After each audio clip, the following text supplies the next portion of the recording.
佛家有句話叫受一箭，不受第二箭。肉體嘅衰敗係老天爺射俾你嘅第一箭，你避唔到，但為咗面子死撐，唔肯接受落差，係你自己望自己嘅第二箭，而且呢箭先至最攞命。你諗下，身邊係咪有好多咁嘅例子？好多做長輩嘅辛辛苦苦操勞大半生，養大成班仔女，一直以嚟都係屋企棵大樹，但係臨老一場大病，點解會同原本最親嘅屋企人變成日日互相折磨嘅仇人？其實講穿咗，就係因為佢哋接受唔到自己失去咗對生命嘅掌控權。後生嗰陣喺屋企話晒事，講一句等於聖旨，邊個敢駁嘴？到老咗攤喺張床度，連轉身飲啖水、咳一口痰都要睇後生仔面色，甚至要等仔女得閒先可以幫手翻個身。嗰種由頂峰跌落谷底嘅落差感，真係錐心刺骨。佢哋唔係唔知自己副骨頭已經唔中用，而係接受唔到嗰個高高在上嘅我被徹底打破。所以你睇到好多老人家一病就變得脾氣極度古怪，成日嫌三嫌四，無理取鬧，甚至特登去刁難照顧佢哋嘅新抱或者仔女。其實呢啲表現背後，全部都係用發脾氣去掩飾心底入面嗰種極度嘅恐懼同自卑。佢哋驚自己變成廢人，驚俾人睇唔起，所以要用更大嘅脾氣去證明自己仲有威嚴。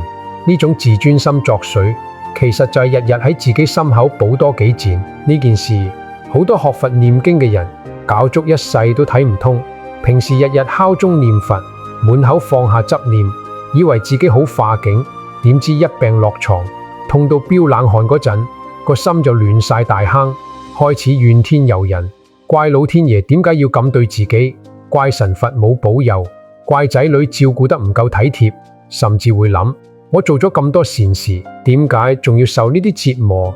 呢啲委屈同埋怨，全部都係無名嘅第二箭，喺度生生世世咁折磨緊自己，搞到最後喺病床上折磨自己，又折磨身邊人，白白行咗好多冤枉路。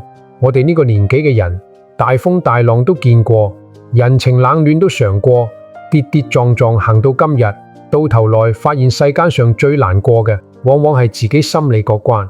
人最大嘅悲哀係將個肉身當成真正嘅屋企，間屋一漏水一甩灰，個心就跟着一齊冧。但係歲月不饒人，間客棧遲早會變舊變爛。你死捉住以前嘅風光同面子唔放，最終只會賠上自己最後嘅尊嚴同寧靜。如果你或者你屋企人正經歷緊病痛嘅煎熬，或者正面對緊衰老帶來嘅落差，不妨喺評論區打句身安境順，心無掛礙，當係為自己同屋企人種個善緣，放低無謂嘅執念。點解有啲人跌到落底，明明連大小便都要人服侍，處於人生最難堪嘅時刻，反而笑得出聲？點解有啲人放棄咗死撐嗰副面子之後，成個屋企嘅氣場反而不可思議咁變好晒？我先同你講個殘酷但係又絕對真實嘅故事。我哋接住講，點解有啲人喺最慘嘅境地，反而可以令成個屋企嘅氣場起死回生？呢個真實嘅殘酷故事，主角我哋叫佢做堅叔。堅叔呢個人喺佢發病之前，絕對係個頂天立地嘅強人。佢係70年代白手起家做五金生意嘅，經歷過大風大浪，捱過唔少苦頭，性格出咗名係極度硬頸，好要面。喺出面做生意，佢雷厲風行，返到屋企，佢就係絕對嘅權威，講一不二。以前逢年過節，一家人同台食飯，只要堅叔未起筷，未開口講第一句話，成台人連個孫都唔敢協起第一嚿肉。只要佢咳一聲或者皺下眉頭，成個間屋嘅空氣就好似突然降溫咁，邊個都唔敢出聲。呢種高高在上嘅掌控感，其實係堅叔大半世人最引以為傲嘅資本。佢一直覺得，只要自己脊骨夠硬，只要自己仲有一口氣，頭家就係佢話事，所有嘢都必須跟住佢套標準去運行。佢成日將一句說話掛喺嘴邊，人最緊要係爭口氣，企得直，就算天冧落嚟都要自己頂住。對於堅叔嚟講，失去權威，被人睇低，係比死更加難受嘅事。但係老天爺要收返你間客棧，係從來都唔會同你單聲嘅。前年冬天，一個普通嘅夜晚，堅叔半夜想起身去洗手間，突然間覺得右邊半身一麻，對腳完全借唔到力，成個人直不甩咁重重跌咗落地下。屋企人嚇到半死，連夜叫白車送入醫院，最後確診急性腦中風，右半身嚴重偏癱。堅叔喺深切治療部醒返嗰陣，眼定定望住醫院天花板嗰支慘白嘅光管，佢想舉起右手去壓下隻眼，卻發現隻手好似綁住咗一塊1000斤重嘅大石，完全唔聽使喚，喐都喐唔到。佢想開口嗌護士，發覺喉嚨只係發出一啲咿咿哦哦，連自己都聽唔明嘅怪聲，連最基本嘅吞口水都覺得喉嚨好似塞咗嚿硬崩崩嘅棉花咁。感官定格嗰一刻，成間病房靜到只係聽到衛生儀器滴滴滴嘅聲。堅叔攤喺張床度，聞住嗰陣刺鼻嘅消毒水味，感覺右半截身體好似一袋沉甸甸嘅濕沙，完全變成咗一樣身外物。佢第一次深切咁感受到咩叫無能為力，呢種由頂峰瞬間直插谷底嘅肉體敗壞，就係老天爺射俾堅叔嘅第一箭。呢一箭射得極其狠毒，箭箭到肉，將佢幾十年嚟仗之以橫行世界嘅資本、健康同強壯徹底剝奪。但係肉體癱瘓固然痛苦，對堅叔嚟講，真正最攞命、最痛徹心扉嘅，其實係老天爺射出嘅第二箭，尊嚴嘅徹底喪失。當病情穩定，堅叔被接返屋企休養之後，真正嘅地獄先至正式開始。屋企嘅格局依然係以前嗰個格局，但堅叔嘅地位已經翻天覆地。以前佢係發號施令嘅大將軍，依家佢變成咗一張床上嘅扯線木偶。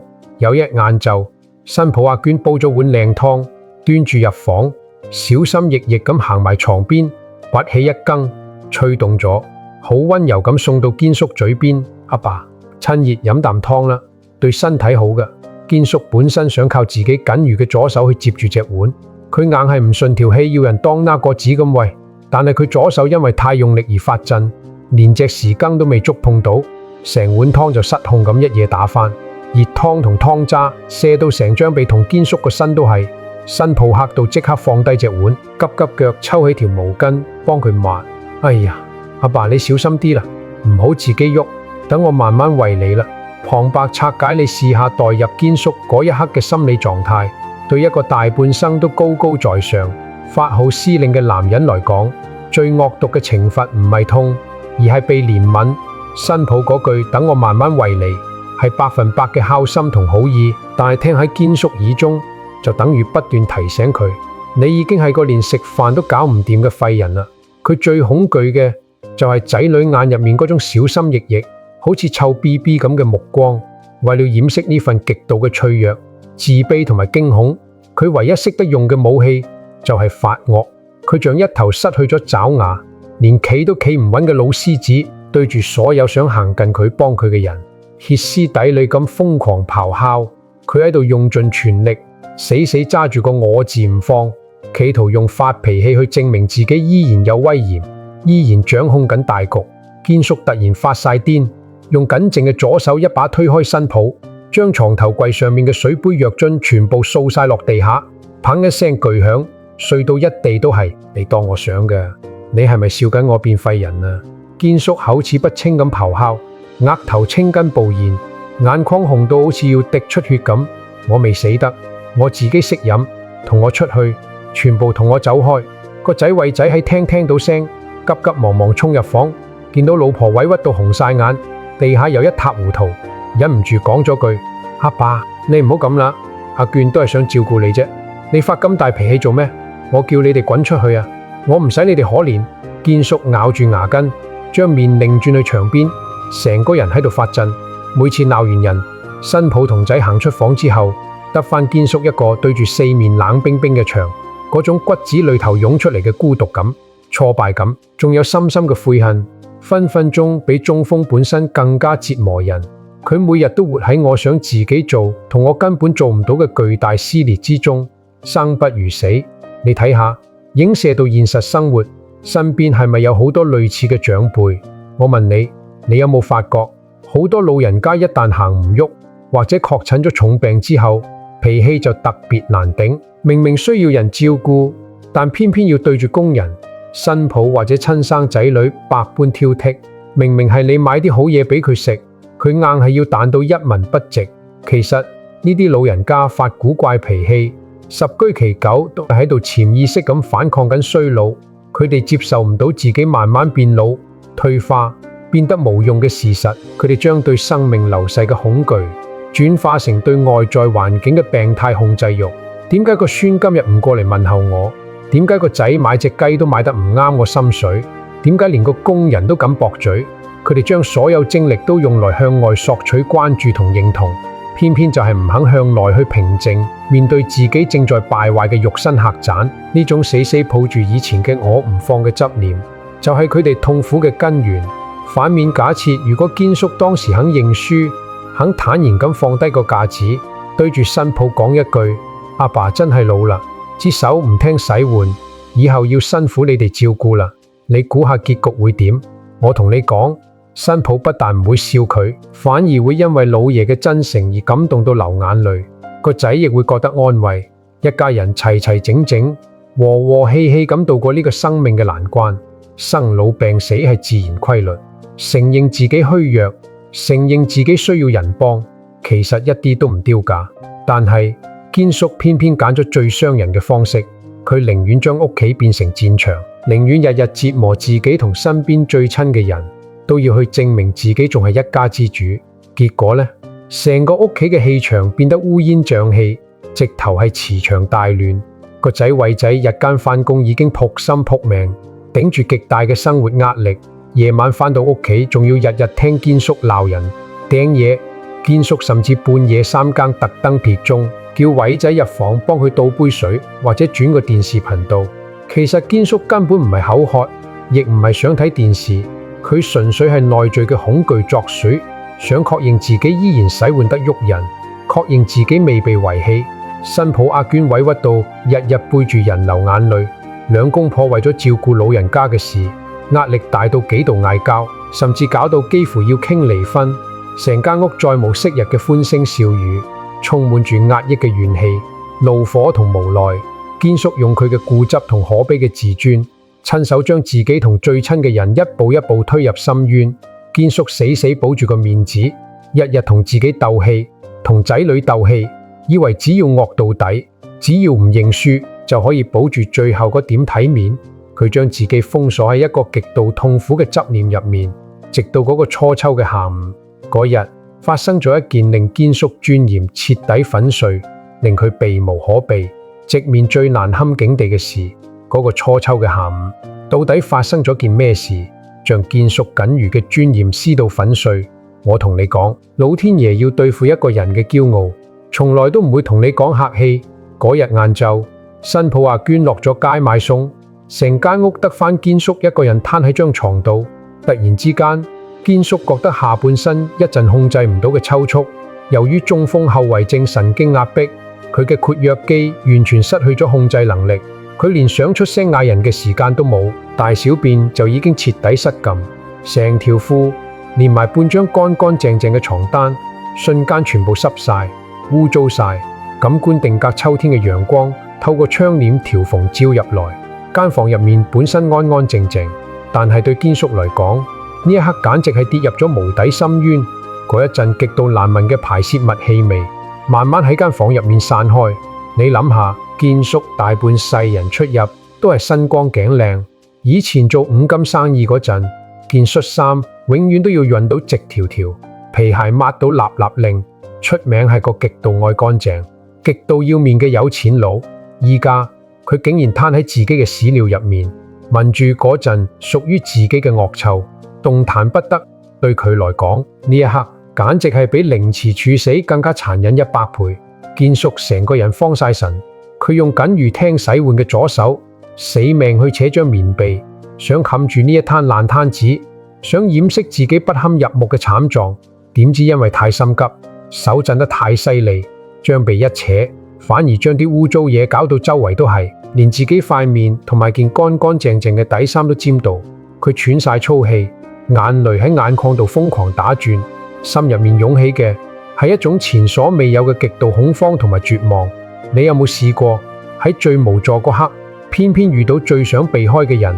就喺堅叔最狼狽、最想刮個地窿轉落去嘅時候，大門咔嚓一聲開咗，原來個仔偉仔因為公司大廈跳掣停電，成班同事被迫提早收工。偉仔一推開大門，連鞋都未甩，就已經聞到屋入面有一陣好怪嘅惡臭。佢心知不妙，即刻急急腳衝入老豆間房。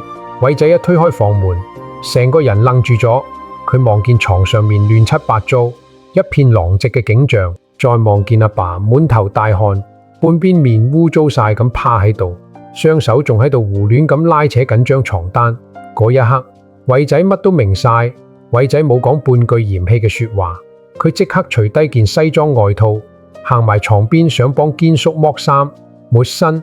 點知堅叔見到個仔行埋來，好似一隻被人踩中條尾嘅癲狗咁，突然間歇斯底里咁大叫。佢絕對唔可以容忍自己最落魄、最似廢人嘅一面，赤裸裸咁展現喺個仔面前。邊個叫你提早返來？你入來做咩？同我死出去！堅叔用盡全身力氣咆哮，左手亂咁揮舞，一巴狠狠咁打走咗偉仔伸埋來想幫手嘅手臂。偉仔忍住鼻酸，壓抑住日間工作嘅疲憊，好聲好氣咁講：阿爸，你唔小心整污糟咗啫，人老咗係咁噶啦，冇事嘅，你唔好喐，我入去拎條熱毛巾同你抹乾淨，幫你換條褲啦。我話唔使你幫啊，你聾噶，我仲未死得，我自己識搞，你同我滾出去，我唔使你睇死我。堅叔鬧得更加大聲，連條頸啲青筋都暴晒出來。其實佢內心已經崩潰到極點，佢瘋狂發脾氣，只係想死死護住最後嗰一塊可悲嘅遮羞布。偉仔原本日日挨更抵夜，日做夜做加班揾錢，已經搞到身心俱疲。近3個月來，晚晚都要爬起身幾次去睇老豆，根本未試過瞓到一覺好。佢每日放工返屋企，仲要面對老婆委屈嘅眼淚同埋老豆無日無之嘅無理取鬧。佢條神經一早已經繃緊到一條線咁幼，隨時會斷。依家佢好聲好氣想幫手執屎執尿，仲要俾老豆當仇人咁鬧。喺呢一秒鐘，偉仔心底裏壓抑咗幾百日嘅委屈同怒火，終於徹底爆煲啦！偉仔一把將手上條乾毛巾狠狠咁掟落地下，佢紅住對眼，衝住床上面嘅堅叔，爆發出3個月來第一句狠話：你依家係個廢人啦，你知唔知啊？你半邊身癱咗，連屎尿都忍唔到啊！你可唔可以唔好再扮大老細啊？偉仔指住床上面嗰一灘污糟嘢，連把聲都喺度發震，眼淚湧晒出來。我哋成家人日日撲心撲命服侍你，連工都唔敢好好返。你呢？你日日就喺度擺款、掟嘢、鬧阿娟。你以為你仲係以前個大老虎啊？你依家連轉身，連飲啖水都要靠我哋啊！你醒下啦，好唔好？旁白拆解，大家聽到呢度可能會覺得偉仔呢個仔好衰、好逆หู，點可以咁樣鬧一個癱瘓嘅阿爸？但係你試下代入偉仔個處境，佢唔係唔孝順，佢係真係無能為力。佢日日頂住外面嘅生存壓力，返到屋企想做個好仔，但老豆日日將屋企當成出氣袋。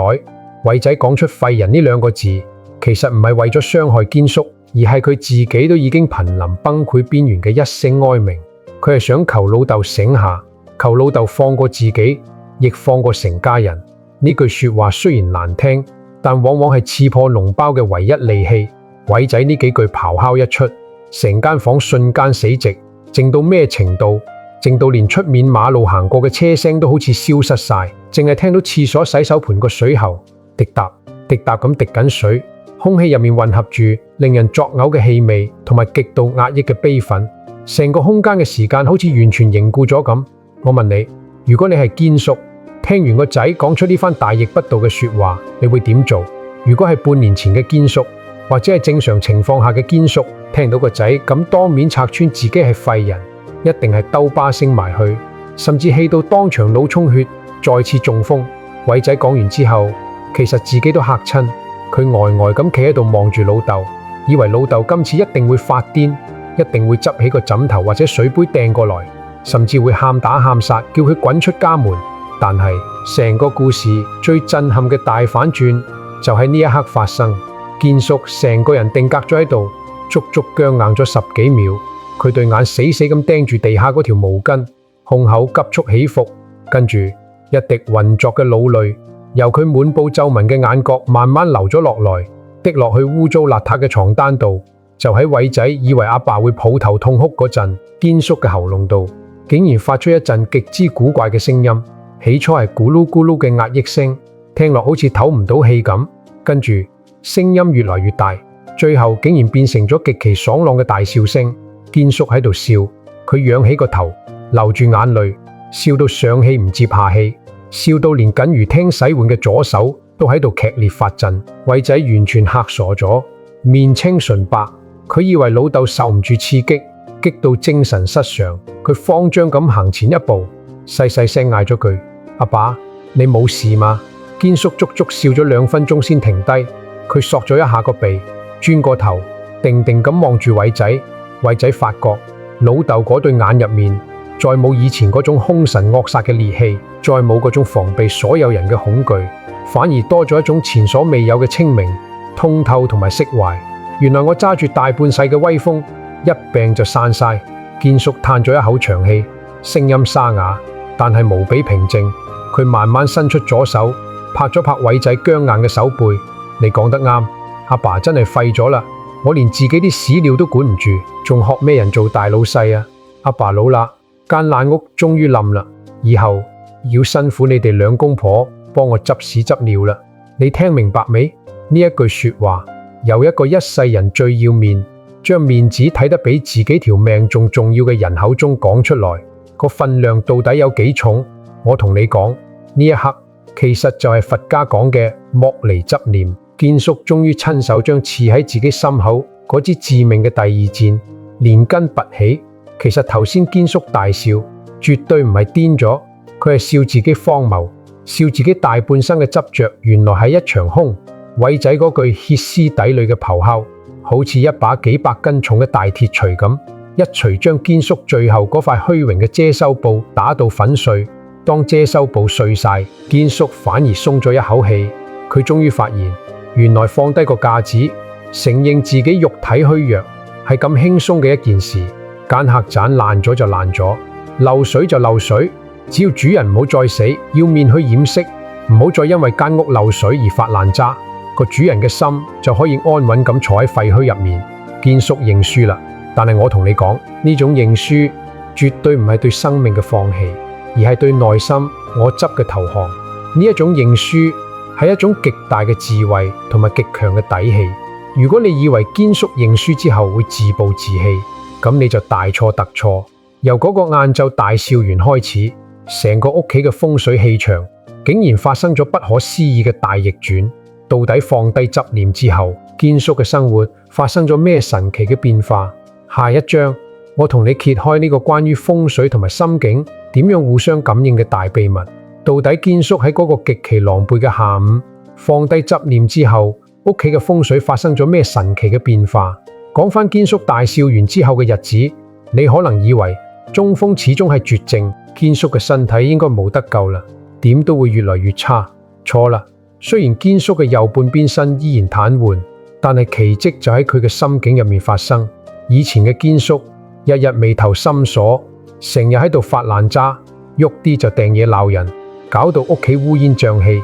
但係自從嗰次執屎風波之後，堅叔成個人好似脫胎換骨咁，佢唔再因為自己要人服侍而覺得丟架，亦唔再用憤怒去掩飾自己嘅虛弱。有一日，新抱阿娟照常入房為堅叔食飯，堅叔左手依然有啲震，不慎將一羹飯跌落張被度。如果係以前，堅叔一定又會發脾氣，那阿娟為得唔好，甚至推翻成碗飯。但係今次，堅叔只係微微一笑，用左手慢慢執起張被上面嘅飯粒，擺入自己嘴度，然後對阿娟講：阿娟，阿爸手震，辛苦你再餵多一羹啦。阿娟當場愣住咗，眼眶一紅，差啲流眼淚。佢幾耐未聽過老爺用咁溫和嘅語氣同佢講話。嗰一刻，阿娟覺得之前受嘅委屈全部都煙消雲散。偉仔放工返屋企，再亦聽唔到老豆鬧人嘅聲音。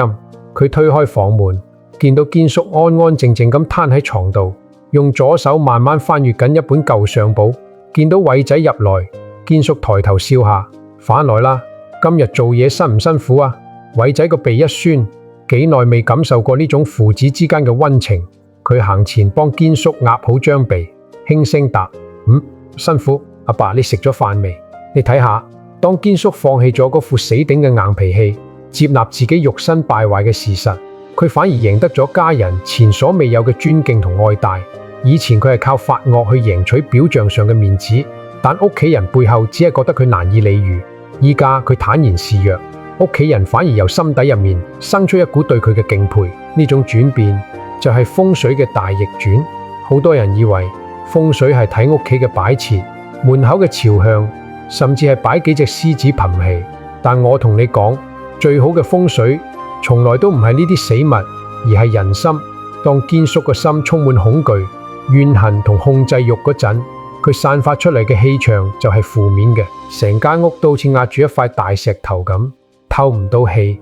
但係當佢放低我執，接納無常，佢個心變得平靜、通透，佢散發出嚟嘅氣場就係祥和嘅，成間屋嘅空氣都好似變得清新咗咁。堅叔雖然身體依然受困於床鋪，但佢嘅心已經自由。佢唔再被強人呢個標籤綁架，唔再被面子呢支毒箭折磨。佢終於明白，肉身只係一間客棧，客棧漏水甩灰係自然規律，冇得勉強。但只要主人個心安穩，就算坐喺廢墟入面，依然可以氣定神閒。我問你，點解堅叔只係轉咗個念頭，連屋企嘅風水都變埋？點解話放低我執先係真正嘅轉運心法？我同你拆解佛門入面一套極其高級嘅心法，教你點樣喺面對人生必然嘅衰敗嗰陣，親手掹走刺喺心口嘅第二箭。要拆解呢個秘密，我哋首先要明白一個好深嘅佛理。2000幾年前，佛陀喺《雜馬含經》入面講過一句極其深刻、一針見血嘅說話。佢話：修行人喺世間要懂得受一箭，不受第二箭。即係咩呢？即係話人生喺世間，生老病死、天災人禍、身體衰敗，就係老天爺射向你嘅第一支箭。呢支箭係肉身上嘅痛苦，係宿世業力嘅顯現。無論你係達官貴人定係平民百姓，你都絕對避唔到。堅叔大半世人威風八面，臨老突然急性中風，半身癱瘓，甚至搞到大小便失禁。呢個慘況就係硬生生中咗第一箭。呢一支箭真係好痛，但係佛陀話俾我哋知，真正攞你命嘅從來都唔係第一箭。當你中咗第一箭之後，你心入面生起嘅怨恨、恐懼、不甘心，甚至覺得丟架、覺得冇面子，呢啲翻江倒海嘅情緒，就係你親手掹出來，狠狠咁刺入自己心口嘅第二箭。跟住落來，你因為心情差而去鬧身邊照顧你嘅仔女，搞到家庭破裂，呢個就係第三箭、第四箭。你諗下，第一箭只係傷咗你個皮囊，但你日日為咗保住個微不足道嘅自尊心，喺度發脾氣，同自己鬥氣，其實就係不斷用毒箭去拮自己個心。客棧穿咗個窿漏水，你唔去慢慢修補，反而喺間屋入面點火燒屋，最後搞到連個心都燒成灰燼。堅叔喺大笑出聲之前，日日歇斯底里咁鬧人，其實就係身中萬箭，而且9成9嘅箭都係佢自己射俾自己嘅。咁到底點樣先可以做到硬食第一箭，但絕對唔受第二箭？我同你講一個佛門入面非常之震撼嘅公案。喺《大智度論》入面有一個關於鬼換身嘅故事。話說有個後生仔出遠門做生意，夜晚貪平，租咗一間荒山野嶺嘅爛破客棧過夜。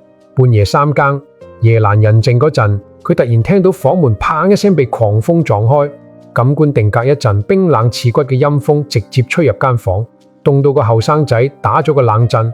佢伏喺床頭定眼一睇，竟然見到一隻面目猙獰嘅惡鬼，背住一條血淋淋嘅死屍行入內，將條死屍重重咁掟落地下。個後生仔嚇到縮埋牆角，連氣都唔敢喘，用張薄被冚住個頭。點知門外跟住又衝入來第二隻更加兇神惡煞嘅惡鬼，指住第一隻鬼大鬧：呢條死屍係我嘅，你做咩偷我嘢？兩隻鬼為咗爭一條死屍，喺間房入面大打出手。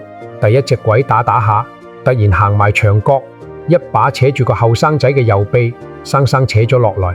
第二隻鬼見狀唔甘示弱，即刻將地下條死屍嘅右臂扯甩，硬生生安落個後生仔個身度。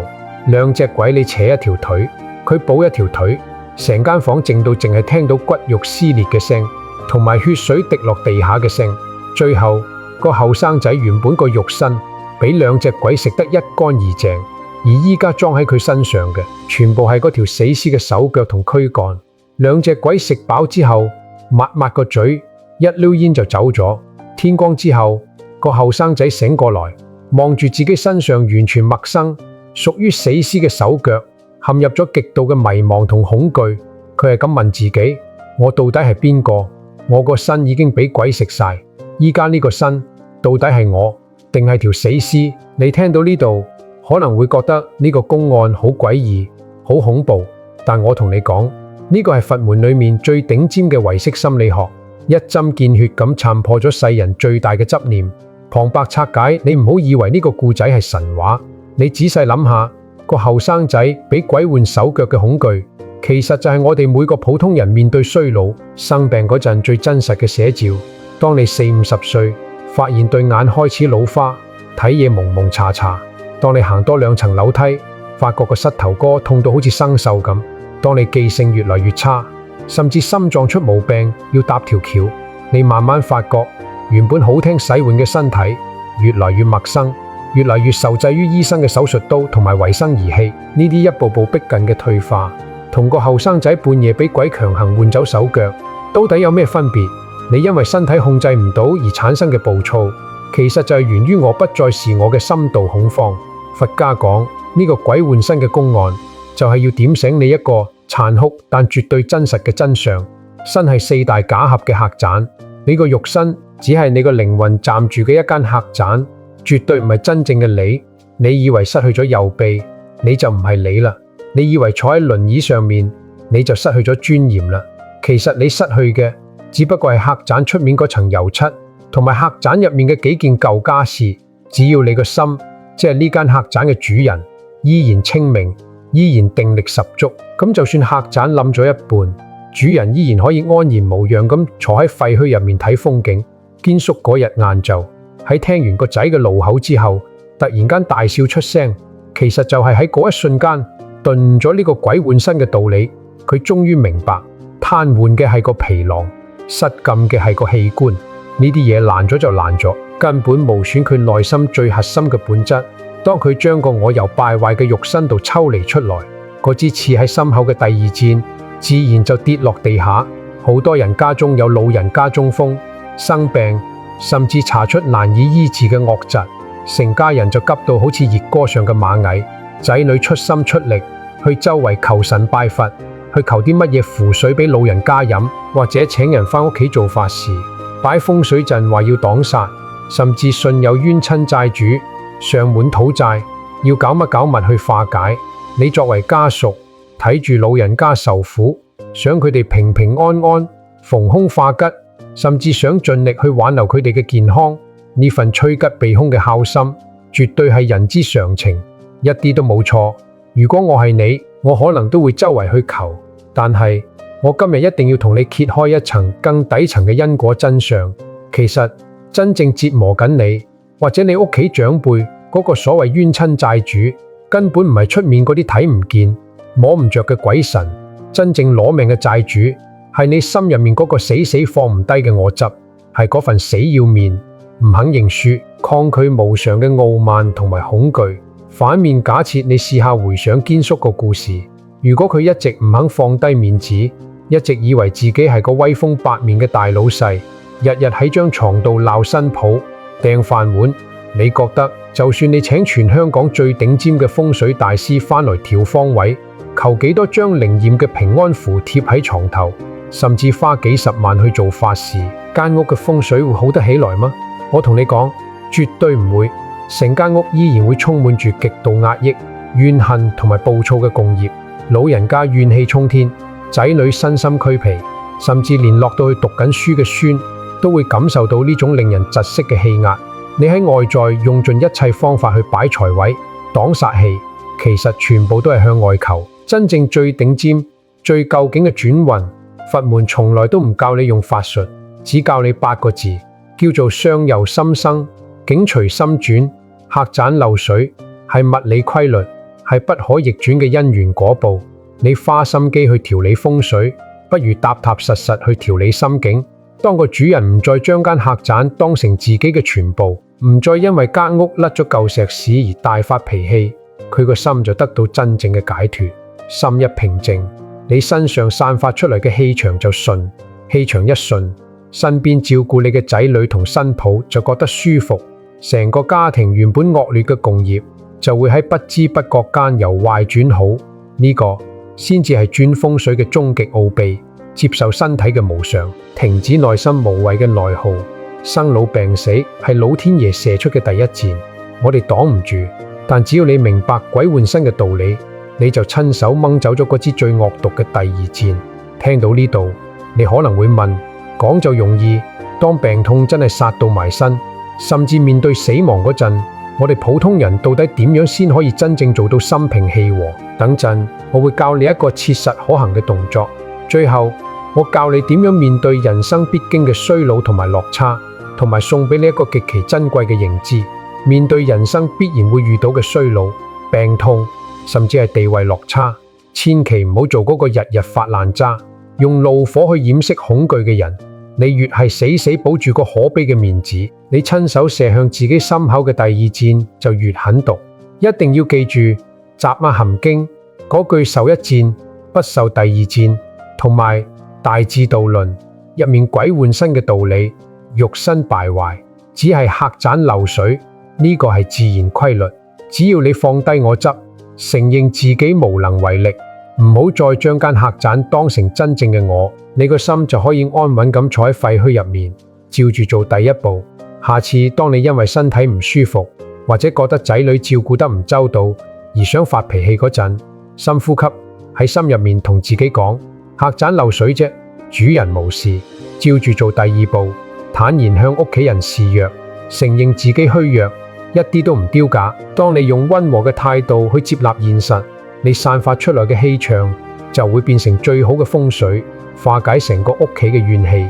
其實人生就好似秋天嘅樹一樣，當秋風一吹，啲樹葉開始變黃、枯萎，甚至跌光晒。你估棵樹會唔會因為冇咗啲葉而喊生喊死？絕對唔會。棵樹反而會好平靜咁，將所有養分由樹葉度抽離，收歸返去樹根，靜靜地準備過冬。你個肉身、你嘅地位、你嘅面子，就係嗰啲注定會跌光嘅樹葉，而你個清明安穩嘅心境，先至係真正可以幫你挨過嚴冬嘅樹根。唔好為咗留住幾塊枯葉而搞到自己連根拔起。如果你覺得今日呢集內容對你有啟發，記得訂閱我哋嘅頻道浮城前心，我係你身邊嗰個陪你睇透世事嘅人。